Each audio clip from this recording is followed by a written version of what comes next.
Today I'm building a custom piece to match my client's George Nakashima dining table, and for those of you that don't know, this is George Nakashima, and he is arguably one of the most famous furniture makers in the world, and some of his pieces have sold up to $800,000, and even some of his coffee tables have sold for over $200,000, which is absolutely crazy considering some people won't even spend that on a house. So here's some photos of his work, and as you can tell, this is today what we call mid-century modern, and he was known for using live edge wood to build his furniture.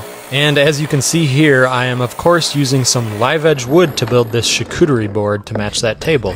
And I'm also using some black walnut, which George Nakashima used in a lot of his pieces as well. And now using a chisel, I'm removing some of the bark remnants, and after that I'm going to use this nylon wire sanding wheel to remove the cambium layer, which is the layer of thin skin that lies underneath the bark. And a lot of people confuse the bark with the actual live edge. The bark is not the live edge. This natural edge you see right here is the actual live edge, and it's important to remove bark because first of all, most of the time half the bark has already fallen off the piece of wood when you get it, but on top of that, over time it will likely flake off and just leave a mess in your client's house, so always get rid of that bark.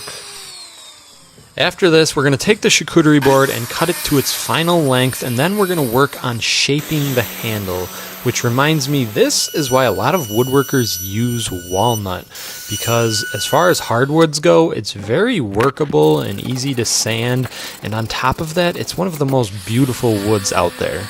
And workability is very important because we woodworkers spend almost all of our time sanding, sadly.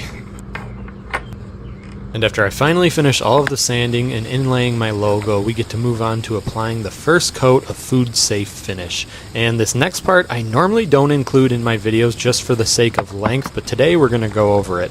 And after I apply this first coat of finish, I'm actually going to wait 12 to 24 hours and then come back with a gray 3M pad and scuff the surface before I apply a second, even more durable coat of finish.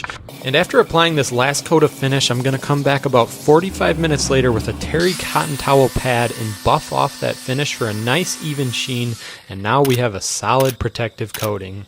But that's all I got for you guys today. Thanks for watching, and I hope to see you on the next one.